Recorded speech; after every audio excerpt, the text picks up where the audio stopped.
اور محمد صلی اللہ علیہ وسلم کو بہت سارے معجزات ملے، اور بہت بڑا معجزہ قرآن، بہت بڑا معجزہ قرآن ہے۔ کہتے ہیں کہ عرب اور عجم، جن انسان کو تھکا دیا قرآن نے کہ اس کی طرح لائے، کوئی لا نہیں سکا، کوئی لا نہیں سکا، یہ نبی صلی اللہ علیہ وسلم کا معجزہ تھا۔ تو کہتے ہیں اسی طریقے سے مومن متقی پرہیزگار کے ہاتھوں اگر کوئی ایسے کام ہو تو اس کو کرامت کہتے ہیں، اس کو کرامت کہتے ہیں۔ اللہ رب العالمین ایسے مومن متقی لوگوں کے ہاتھوں میں اس کو جاری کراتا ہے، اس کی وجہ ہوتی ہے، اس کی کیا وجہ ہوتی ہے؟ کہتے ہیں اما لحجۃ فی الدین، دین میں حجت قائم کرنے کے لیے، دین میں حجت قائم کرنے کے لیے۔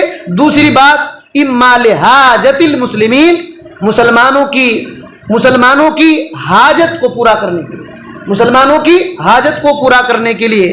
کہتے ہیں جیسے کما حصل لمریم علیہ السلام، جیسے کہ مریم علیہ السلام پر یہ آیا فی ان زکریا اذا دخل علیہ المحراب، میں پہلے بتا دیا کہ حضرت زکریا علیہ السلام جب محراب میں داخل ہوتے تو ان کے پاس رزق پاتے، تو اس طریقے سے مسئلہ ہوتا، وہ عبادت کی جگہ تھی۔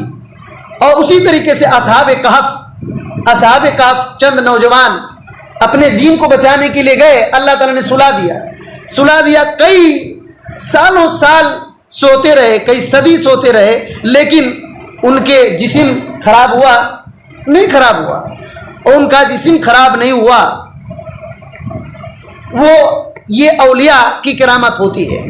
تو اس طریقے سے، لیکن کہہ رہے ہیں کہ شیخ صالح الفوزان حفظہ اللہ، کافر کے ہاتھوں اگر ایسے ہو، یا تو اور غلط سلط عقیدے والوں کے ہاتھوں ایسے ہو، تو سمجھ لینا چاہیے کہ یہ شیطان کے کاموں سے ہو رہا ہے، یہ شیطان کے کاموں میں سے ہو رہا ہے۔ کہتے ہیں کہ شیطان اس طریقے سے ہیلا، جادو، خیالی جادو چلاتا ہے، اور لوگوں کے کیوں اس طرح چلاتا ہے؟ لِإِفْسَادِ عَقَائِدِ الْإِنسان، انسان کے عقیدے کو فساد اور بگاڑنے کے لیے ایسا کرتا ہے، انسان کے عقیدے کو بگاڑنے کے لیے ایسا کرتا ہے، اور عقیدے کو نقصان پہنچانے کے لیے کرتا ہے۔ وَلَيْسَتْ مِنَ الْكَرَامَاتِ، یہ کرامات میں سے نہیں ہوتے ہیں، یہ کرامات میں سے نہیں ہوتے ہیں۔ جیسے کہتے ہیں کَالَّذِي يَطِيرُ فِي الْهَوَىٰ، جیسے کوئی ہوا میں اڑ رہا ہے، کوئی کتنوں پاجامہ کرتا ٹوپی اور خوشبو نہا کر کے، اگر عطر سے نہا کر کے اڑ رہا ہے نا، پھر بھی سمجھنا چاہیے کہ بزرگ نہیں ہے، یاد رکھیے یہ بزرگ نہیں ہے، شیطان اس کو اڑا رہا ہے، شیطان اس کو اڑا رہا ہے۔ رابعہ بصری کے بارے میں معلوم ہے کہ نہیں معلوم ہے؟ آپ لوگ کہاں رہتے ہیں؟ رابعہ بصری کیا کر رہی ہے؟ ایک ہاتھ میں ایک لوٹے پانی اور ایک ہاتھ میں آگ لے کر کے اڑنے لگی۔ تو کسی نے کہا کہ کہاں جا رہی ہیں آپ؟ تو کہیں کہ اس پانی سے جہنم کو میں بجھا دوں گی، اور اس آگ سے جنت کو جلا دوں گی، کیونکہ یہ جنت کے لالچ ہی سے لوگ عمل کرتے ہیں، اور جہنم سے بچنے ہی کے لیے لوگ عمل کرتے ہیں، اللہ کو بھول گئے۔ اب دیکھیے کتنی الٹی بات ہے، کتنی الٹی بات ہے۔ تو اب آدمی عمل کیوں کر رہا ہے؟ اللہ کی محبت ہی سے کر کے جنت میں جائے گا نا۔ تو یہ اب اڑ رہی ہیں لوٹے کے پانی سے، کیا کریں گے؟ یہ جہنم کو بجھا سکتے ہیں لوٹے کے پانی سے۔ اور اسی طریقے سے ہندوستان میں جو خواجہ معین الدین چشتی اجمیری کے بارے میں ایک واقعہ بیان کیا جاتا ہے کہ پرتھوی راج چوہان، یہ پوری باتیں ہیں آپ کو مل جائیں گی، لیکن سب گڑے ہوئے قصے کہانیاں ہیں، اس سے کرامات کا کوئی عطا پتہ، یہ سب کچھ بھی تعلق ہی نہیں ہے۔ کیا پرتھوی راج چوہان نے جب کہا معین الدین چشتی اجمیری سے کہ کیا آپ کیا کرتے ہیں، تو تالاب ایک تھا، تو تالاب کا پورا پانی لوٹے میں گھسا دیے، لوٹے میں گھسا دیے، اس کو بیان بھی کرتے ہیں، پورا تالاب کا پانی لوٹے میں گھسا دیا، پھر بعد میں پھر ڈال دیے، تالاب ہو گیا۔ اب دیکھیے کیا بات ہے بھائی، یہ کرامت ہے۔ خود آپ ان کی تاریخ پڑھیں گے تو خواجہ معین الدین چشتی اجمیری، مجھ کو معاف کیجئے، پکا پجاری آدمی تھے، پکا بدعتی آدمی تھے، بدعتی آدمی، میں اسی وجہ سے کہہ رہا ہوں کیونکہ اس کی تاریخ اگر کوئی آدمی نہیں جانتا ہے تو کیا کیا بول دیتا ہے، اتنا بڑا بزرگ، اتنا بڑا بزرگ۔ لیکن اگر ان کی ہسٹری دیکھیں گے تو آپ دیکھیں گے کہ عبد القادر جیلانی کے مزار پر گئے اور وہاں مراقبہ کیے، اور وہاں سے یہاں جو ہندوستان کے تھے نہیں وہ، ٹھیک ہے، تو وہاں سے آتے آتے افغانستان کے راستے سے افغانستان میں کسی مزار میں کچھ مراقبہ کیے، پھر یہ ہندوستان میں آئے، تو اس طریقے سے لوگوں نے بنا دیا۔ اگر ایسا ہی ہے تو پھر بہت گڑبڑ ہے۔ لیکن ہم یہی سمجھتے ہیں کہ یاد رکھیے کہ بہت سارے الٹے سیدھے واقعات ان لوگوں کی طرف نسبت کر دیے جاتے ہیں۔ اللہ تعالیٰ ان کے اچھے اعمال کو قبول کرے اور ایسا نہ ہو جیسے لوگوں نے کر دیا ہے۔ ہم امید یہی کرتے ہیں کہ جس طریقے سے ان کو بنا دیا گیا ویسے نہیں تھے، لیکن ان کی ہسٹری میں یہ بات ہے کہ وہ عبد القادر جیلانی کے مزار میں گئے، افغانستان کے راستے سے ہوتے ہوئے وہاں مزار میں مراقبہ کیے، پھر یہاں دلی وغیرہ آئے، اور لوگ اسی وجہ سے کہتے ہیں خواجہ کا ہندوستان، حالانکہ ہندوستان میں ان سے بہت پہلے صحابہ کرام 25 صحابہ کرام ہندوستان میں آ چکے تھے۔ اسحاق بھٹی رحمۃ اللہ علیہ جو پاکستان کے بہت بڑے مورخ تھے، بہت بڑے اہل حدیث عالم تھے، انہوں نے ایک کتاب لکھی ہے بر صغیر میں اولین مسلمان کی، یعنی بر صغیر ہند و پاک میں سب سے پہلے کون مسلمان آئے، تو انہوں نے 25 صحابہ کرام کا نام لکھا ہے، 25 صحابہ کرام کا نام لکھا ہے۔ یہ خواجہ معین الدین چشتی اجمیری سے پہلے کے ہیں، ٹھیک ہے۔ تو بہرحال یہ بات ہے کہ ہوا میں اڑنا، اسی طریقے سے پانی میں چلنا، کہتے ہیں کہ یہ وہ فاجر، اگر کوئی آدمی فاجر آدمی ایسا کر رہا ہے تو یہ شیطان کے کام ہے۔ لأنهم لما تقربوا إليهم بالكفر والشرك، کیونکہ کفر اور شرک کے ذریعے سے یہ شیطان کے قریب ہوتے ہیں اور ان کی خدمت کرتے ہیں، تب شیطان بھی اپنا بدلہ دے گا کہ نہیں بدلہ دے گا؟ شیطان کے پاس شرک اور کفر لے کر کے قریب ہو گئے، دوست بنے، تو اس کی دوستی اب وہ نبھائے گا۔ تو اسی وجہ سے شیطان ان کو ہواؤں میں اڑاتا ہے اور پانی پر چلاتا ہے، اور لوگ سمجھتے ہیں کہ یہ خود چل رہا ہے، تو کہتے ہیں کہ یہ سب شیطانی ہیلے ہتھ کنڈے ہیں۔ اور یہ سب چیز یاد رکھیے، یہ سب چیزیں کرامات، بزرگوں کے کرامات نہیں ہیں، اور بہت کچھ اس کے اندر باتیں ہیں۔ اور ایک چیز اور ہم لوگ پڑھ لیتے ہیں اور پھر باتیں ختم کریں گے۔ دیکھیے، کہتے ہیں کہ جاہلیت کی ایک بات یہ بھی ہے کہ تعبدہم اللہ بالصفیر والتصفیق، کہ جاہلیت میں اللہ کی عبادت لوگ سیٹی بجا کر اور تالی بجا کر کرتے تھے، کرتے تھے۔ آج بھی ہوتا ہے کہ نہیں ہوتا ہے؟ دھمال ڈالتے ہیں لوگ، دھمال ڈالتے ہیں مزاروں میں، آپ دیکھیں گے گھنگرو پہنتے ہیں، عجیب بات ہے، گھنگرو پیر میں جھنکار ہوتا ہے نا، آواز، اس کو باندھ کر کے، ساڑی پہن کر، ناک میں نتھنی ڈال کر کے، عجیب طریقے سے، اور وہ سمجھ رہے ہیں کہ ہم بہت بڑا بزرگ ہیں۔ بزرگ نہیں بھائی، شیطان کا بالکل دوسرا روپ ہے، وہ بیٹھا ہوا لوگوں کو گمراہ کر رہا ہے، اور ان کے پاس ڈھول بجاتے ہیں اور ناچتے ہیں، ڈانس ہوتا ہے، دھمال اسی کو کہتے ہیں، اور اس میں سیٹی بجتی ہیں، تالیاں پیٹتے ہیں۔ ہم لوگ بچپن میں کبھی کبھی گاؤں میں آتا ہے نا مداری، کھیل دکھانے کے لیے، تو اس وقت ہم لوگ سنتے تھے، مداری کہتے تھے کیا کہ سب سے پہلے تالی حضرت علی نے بجایا مسلمانوں میں، اور سب سے پہلے ہندوؤں میں بجرنگ بلی نے تالی بجایا، تم بھی تالی بجاؤ۔ یہ سب خرافات اور جھوٹ ہے، اور لوگوں کو ایمان اور دین چھیننے کا ایک ذریعہ ہے، سمجھیے، بات سمجھ میں آ رہی ہے؟ ایسے لوگ کہہ کر کے تماشا دکھانے والے تالی بجواتے ہیں اور اپنا جادوئی عمل شروع کرتے ہیں، ان کا ایک یہ طریقہ رہتا ہے جادو عمل شروع وغیرہ کرنے کا۔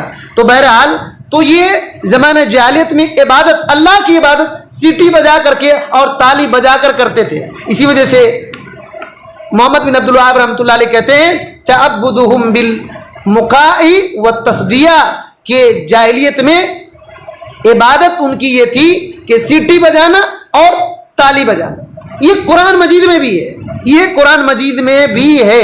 آپ قرآن کھولیے اور پڑھیے سورہ الانفال کی آیت نمبر 30/4 اور 30/5 پڑھیے۔ 30/5 میں یہ بات مل جائے گی، 30/4 سمجھنے کے لیے پڑھیے، کھولیے ایک مرتبہ تیلگو میں پڑھیے۔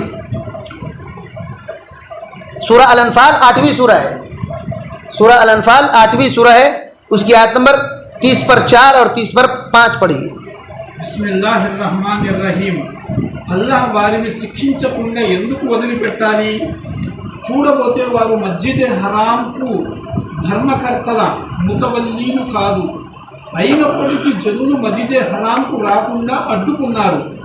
అల్లాహ్ భీతిపరులు తప్ప మరొకరు దానికి ధర్మకర్తలు కాలేరు. కానీ వారిలో చాలామందికి ఈ సంగతి తెలియదు. 35 కాబా గృహం వద్ద వారు చేసే నమాజు ఈలలు వేయడం, చప్పట్లు చర్చడం తప్ప మరొకటి కాదు. కనుక మీరు ఒడిగట్టిన తిరస్కార వైఖరికి ప్రతిఫలంగా ఈ శిక్షను చవి చూడండి.